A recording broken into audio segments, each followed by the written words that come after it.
Hey, what's up, guys? Welcome back to Adventure Built. My name is Kelly. I'm Trevor. And today is our final trail, our fifth and final trail here in Moab.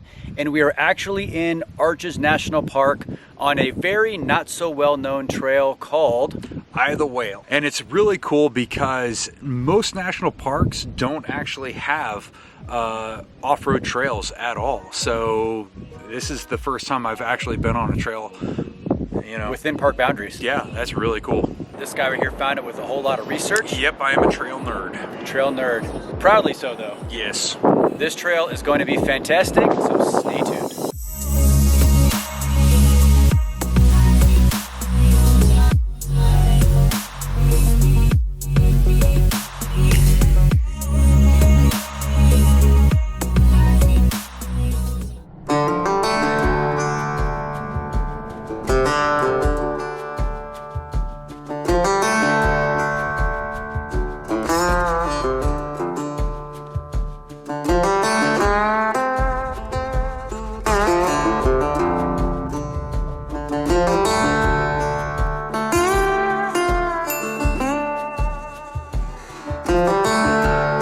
Really easy off-road trail coming in. I actually didn't even put it in four-wheel drive. There was one section that you probably should put it in four-wheel drive so you're not tearing up the trail. However, I did put it in four-wheel drive. Yeah. Low, actually. I did to be cautious of the trail. I didn't slip, so I didn't put it in four-wheel. I care. But once you get up to close to the arch, there's a small little parking lot and a short hike, and it puts you right there. And that's pretty awesome. Eye of the Whale. Eye of the Whale. And it's an arch. It's a big, thick arch. That's what she said. All right, let's go check it out.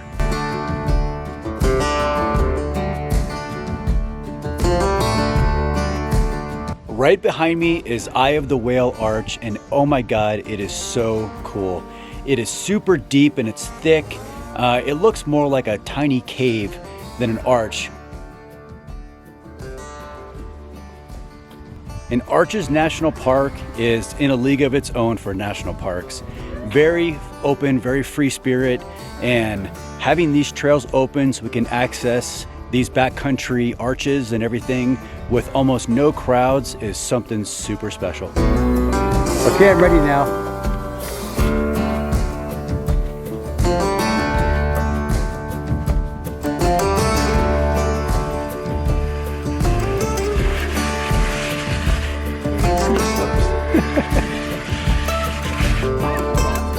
Nicely done. That was Eye of the Whale Arch, and we're moving on to the next awesome thing that the national park has to offer. Do it.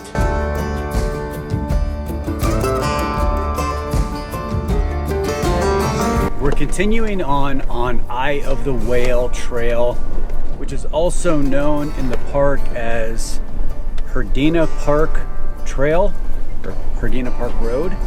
And we're trying to get to the backside of Eye of the Whale Arch.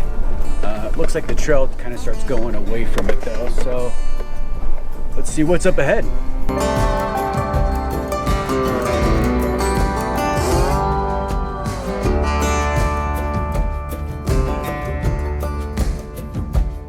The trail conditions on this Eye of the Whale Arch trail are really, really nice. Got a little bit of rain last night, so that really helps keep the dust and all the nastiness down for whoever's behind you. And it's a super sandy trail. There's a couple sections of rock here and there to have to go over that you kind of want to slow down on, but for the most part you can drive a good 10 miles an hour without really worrying about hitting someone coming up behind you coming up on you on a blind corner. You just got to drive careful, and we're driving no more than 10 miles an hour, which is enough of a break that we could avoid any kind of issues with a car coming to the way, because these trails are very narrow and there are very few places to pass. The scenery here in the park is just second to none when it comes to looking at the sandstone and the red rock. I mean, you've got big sandstone, the big bluffs over here. You've got these really cool jagged spires over to the right of that. I mean, there's just so much to see here. It's so cool. This trail is 100% worth coming and checking out.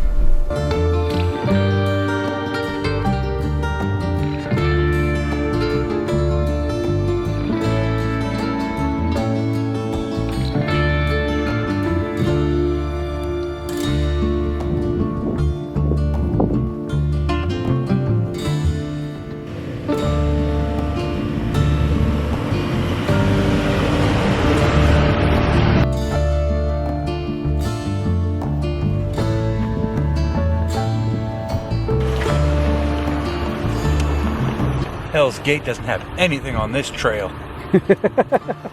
Trevor and I are almost 7 miles into this Eye of the Whale arch trail, and it is just really, really cool. Right now we're in this dry riverbed that is just super sandy. I would hate to be here in a flash flood. It would be definitely a survival situation if so, but right now with it being super dry, it is good to go. With great clearance comes great struggles.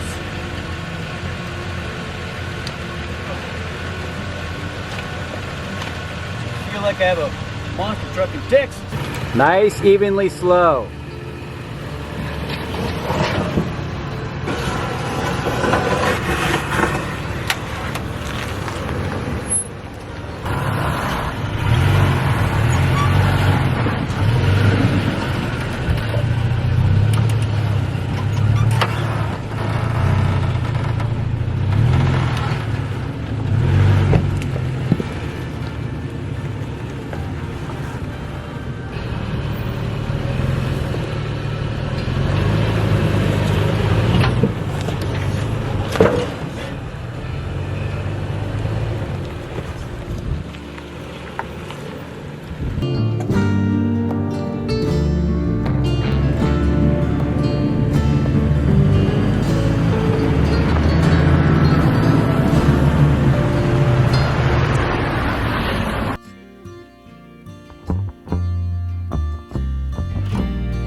Yeah, it just slopes down that way wholly too.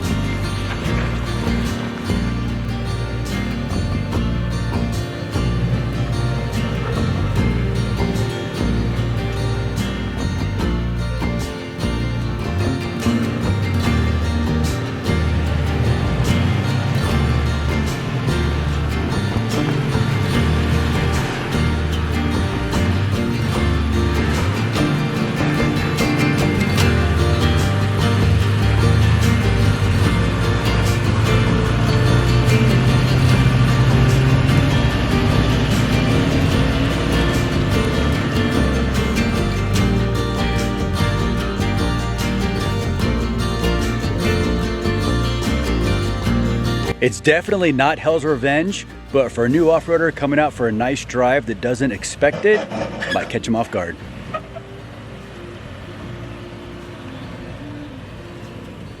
This trail just got wicked interesting. This is a really steep climb, pretty gnarly couple departures and approaches, so let's see how Trev does.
It rolls off.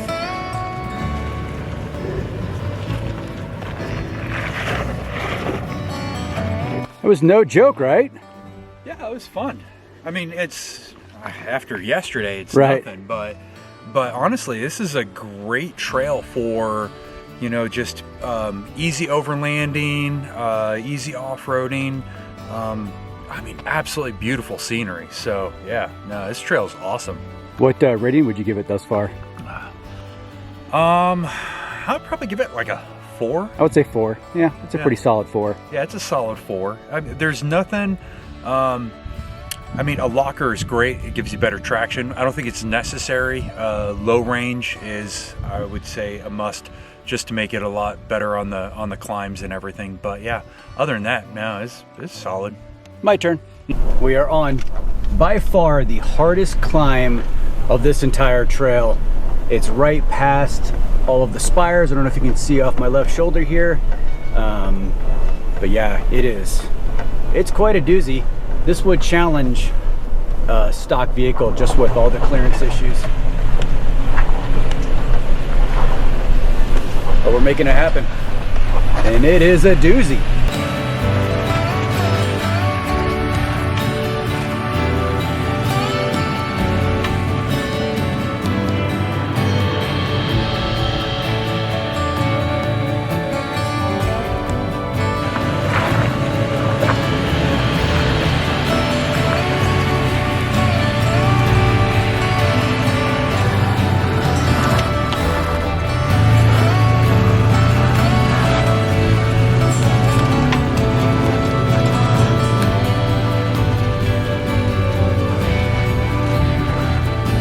We are just past 10 miles in on this trail, and it is getting very interesting. We just had by far the biggest challenge of the entire trail just right behind us, and it's still giving us more love.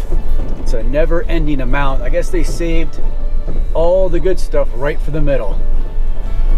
And of course, in typical adventure-built fashion, we are chasing the clock. These super short winter days are really catching us off guard. We're trying to do our best to fit as much into a day as possible, and we end up getting caught short almost every night at the end of a trail.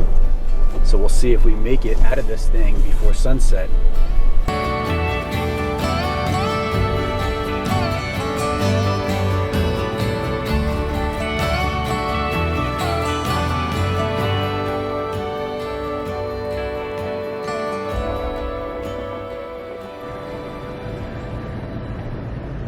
All right, guys, we are just about 11 miles done with this trail. However, the trail's not done, but we've pretty much reached the super improved yet gravel road in the park here. So the trail for us is pretty much done. The exciting part's over. Yeah, and we also ran out of daylight once again. Yes, absolutely. Yeah, so that entire loop is the Eye of the Whale and Tower Arch OHV route.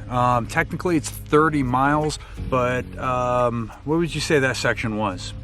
From where we started was 11 miles. 11 miles. So we're 11 miles in right now. Yeah, so other than that, like that 11 miles is the off-road hard part. We've seen Suburbans and other vehicles that aren't four-wheel drive on this section, so easy going from the rest of the way out. Yeah. But I definitely would not suggest that trail without some good high clearance.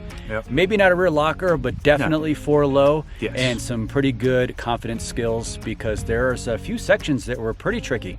Yeah, honestly, I think it's a good trail, you know, for a beginner, yeah, for someone who wants to just kind of push, you know, from dirt, forest roads and stuff like that.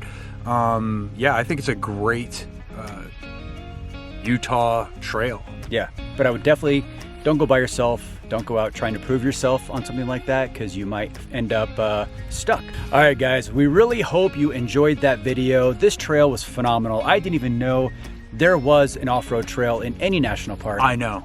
This is fantastic. Hidden gem. It is a hidden gem, absolutely. I'd put it on my top 10 in Utah trails to do. Yeah, especially if you are not a rock crawler. Yeah, because it is gorgeous. Yes. All right, guys, thank you so much for watching. We really hope you enjoyed it. Be sure to like, be sure to subscribe. It really does support the channel. And be sure to follow us on IG, adventurebuild_, and we'll see you guys on the next one. Peace.